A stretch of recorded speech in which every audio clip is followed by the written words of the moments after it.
Selamat datang. Di depan saya ada Vivo Watch GT2 dan saya akan melakukan unboxing serta melihat sekilas jam tangan ini, spesifikasinya, kualitas pembuatannya, dan memberikan pemikiran serta pendapat saya sepanjang jalan.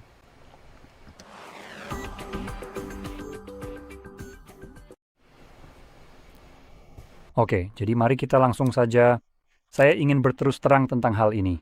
Saya sama sekali mungkin bukan orang terbaik untuk... Ayolah.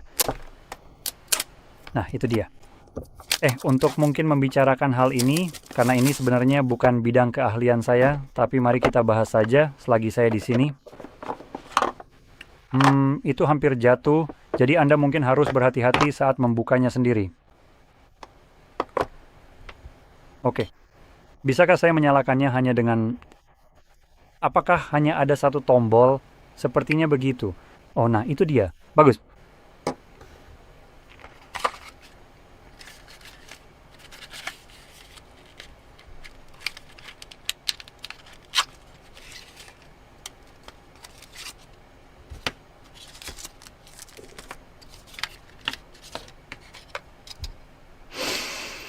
Ya, ini agak jelek tapi ya udahlah.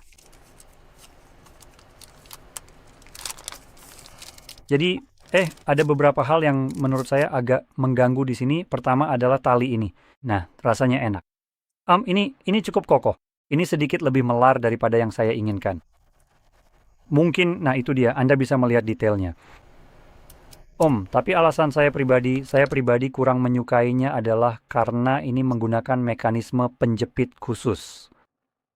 Nah, maksud saya adalah, ini punya kait kecil yang aneh di sini. Bukannya punya tali jam biasa seperti jam tangan lainnya, kecuali Apple Watch yang biasa, Anda tahu, yang sepertinya menjadi inspirasi mereka.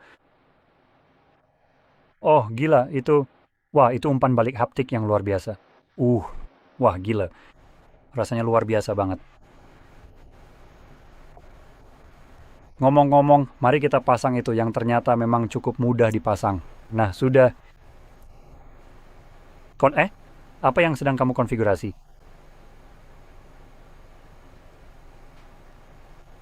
Saya bisa terus memainkan ini. Gila. Itu rasanya enak banget. Ngomong-ngomong, tahu tidak, biar saya lepas dulu ini supaya sedikit lebih mudah untuk menanganinya. Jadi, mari kita mulai dengan layarnya, yang ukurannya sedikit di atas 2 inci. Itu layar yang lumayan besar untuk ukuran jam tangan. Layarnya juga punya resolusi 432 kali 514 piksel, dan ini layar AMOLED dengan kecerahan puncak 2400 nits, yang mana itu sangat bagus. Layar ini juga menawarkan kepadatan 324 piksel per inci. Nah, sekarang kalau saya ambil alat ukur kecil saya, kita bisa memeriksanya. Jadi dari segi lebar di sini, kita melihat, 40 mm, yang mana, bisa dianggap standar, meskipun ini sebenarnya terasa jauh lebih besar, atau terlihat jauh lebih besar daripada lebar yang disarankan karena desainnya lebih berbentuk kotak. Jadi kalau kita ukur dari sudut ke sudut, itu akan sedikit berbeda. Kalau saya bisa benar-benar mengukurnya di sana, nah itu dia. Jadi kita melihat angka 51 mm pada titik itu. Sebagai perbandingan, jam di tangan saya ini juga berukuran 40 mm tadi. Ini jika disandingkan. Jadi Anda bisa melihatnya, jam ini pada dasarnya membuat jam yang di bawah ini tampak jauh lebih kecil dari segi ukuran. Dan dari segi lebar, khususnya dari sisi ke sisi, ini juga tepat 40 mm. Hanya untuk menunjukkannya.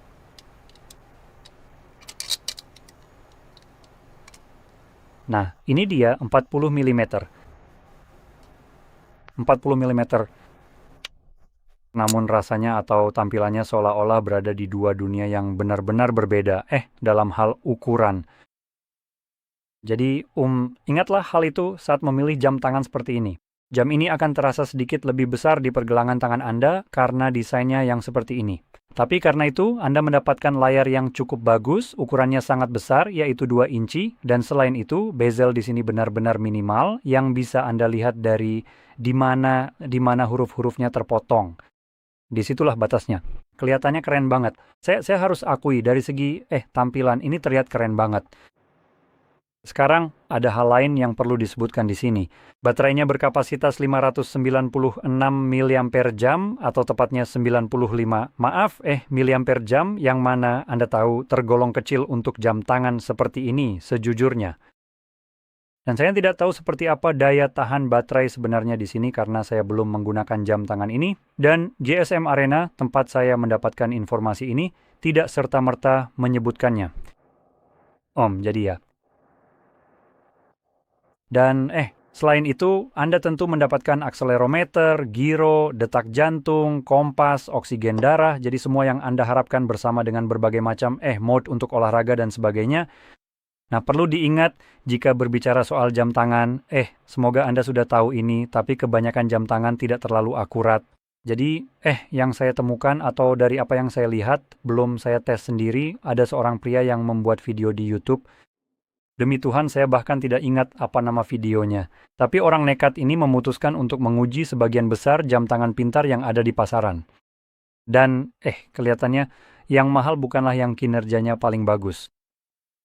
Dan, konyolnya Huawei dalam hal jam tangan mereka memiliki beberapa jenis sensor pelacak terbaik jika dibandingkan dengan benar-benar setiap merek lain di pasaran.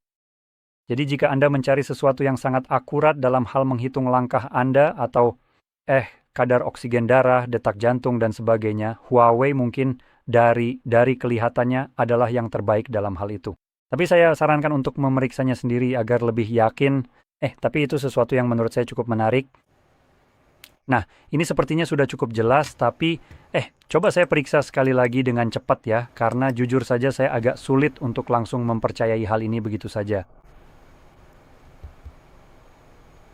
Ya, itu. Saya memang sulit mempercayai hal ini. Coba saya periksa cepat 600 PLN ke USD. Jadi itu $163. Jadi jam tangan ini harganya sekitar $163 termasuk pajak. Dan ini jam tangan yang solid. Saya tidak akan terus membahasnya. Untuk harganya, ini oke. Tapi saya ingin memberikan sedikit perspektif yang pernah saya gunakan sendiri sebelumnya, yaitu saat membeli jam tangan, Anda mungkin bisa melihat pasar barang bekas.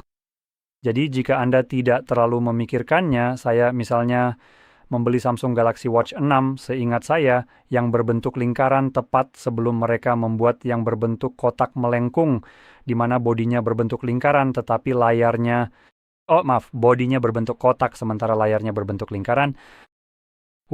Jadi, jam tangan itu harganya lebih murah daripada ini saat saya beli bekas, dan saya membelinya benar-benar seperti beberapa bulan setelah dirilis. Jadi jam tangan itu hampir tidak pernah dipakai, dan alasan saya menyebutkan sesuatu seperti Galaxy Watch secara spesifik adalah karena jika berbicara soal kualitas pembuatan, itu akan lebih baik. Di sini kita punya bingkai aluminium dan bagian belakang plastik serta bagian depan kaca yang hanya seperti kaca biasa. Sementara sesuatu seperti Samsung Galaxy Watch 6, menurut saya, sekali lagi, yang itu memiliki kaca safir sebagai kristal di bagian depan. Saya rasa itu juga memiliki bingkai aluminium, tapi bagian depannya, layarnya adalah safir. Benda itu benar-benar sangat tangguh. Lihat, saat Anda memakai jam tangan Anda dan Anda tahu menggoresnya pada sesuatu, saat Anda memiliki safir, Anda mungkin tidak perlu khawatir melihat layar Anda. Anda mungkin ingin melihat benda yang Anda gores jika benda itu tidak tergores, karena sudah pasti layar Anda tidak akan tergores karenanya. Safir pada dasarnya adalah apa yang ingin Anda lihat saya akan katakan di setiap jam tangan, karena itu benar-benar sangat tangguh pada akhirnya. Saya pernah menggesekkan jam tangan saya Galaxy Watch itu ke dinding beton, kusen pintu, dan benda-benda lainnya. Dan saya cukup yakin dinding betonnya yang rusak, tapi jam tangannya pastinya tidak. Bahkan tidak ada goresan mikro sedikit pun, setelah memakainya selama kira-kira setahun, dan tidak terlalu memedulikannya. Saya ingin menegaskan saya tidak berhati-hati. Saya sering terbentur ke sana kemari, dan jam itu benar-benar tangguh. Satu-satunya hal yang saya temukan adalah bodi aluminiumnya. Jadi misalnya seperti yang kita punya di sini, bagian hitam di sekeliling layar. Bagian itu bisa lecet dan itu akan terlihat bahkan pada jam tangan yang Anda tahu, yang sedang saya bicarakan itu. Di sana hanya ada aluminium, jadi itu salah satu kekurangannya. Tapi layarnya, yang merupakan bagian yang akan sering Anda lihat dan bagian yang lebih rentan, terhadap goresan dan sesuatu yang lebih Anda jaga agar tidak tergores, ternyata tidak lecet. Jadi itulah mengapa saya menyarankan Anda untuk melihat pasar barang bekas, karena Anda bisa mendapatkan sesuatu yang bahkan lebih murah dari ini, namun dengan kualitas bodi yang lebih baik, kualitas bodi yang lebih baik dengan safir dan segala macamnya. Tapi bagaimanapun juga, pilihannya jelas terserah Anda. Ini salah satu hal yang bagus di sini adalah umpan balik haptiknya, desain kotaknya. Jika Anda menyukai itu, maka itu bagus. Dan layarnya sangat besar. Itu adalah sesuatu yang ingin saya tekankan. Layar ini benar-benar sangat besar. Jadi melihat ini rasanya Anda tidak akan kesulitan menavigasinya jika seandainya Anda ingin menggunakannya sebagai ponsel yang mana perangkat ini mendukung eSIM jika Anda ingin membelinya. Jadi jika Anda memilih yang dengan eSIM, Anda benar-benar bisa hanya menggunakan perangkat ini dan tidak perlu membawa ponsel karena layar 2 inci ini. Bagaimanapun itu pada dasarnya pendapat saya tentang hal ini dan seperti yang saya katakan sebelumnya, mungkin ini bukan keahlian saya untuk membicarakan hal-hal seperti ini, tapi inilah saya. Jadi jika Anda merasa video ini bermanfaat, jangan lupa untuk menekan tombol suka berlangganan dan terima kasih telah menonton.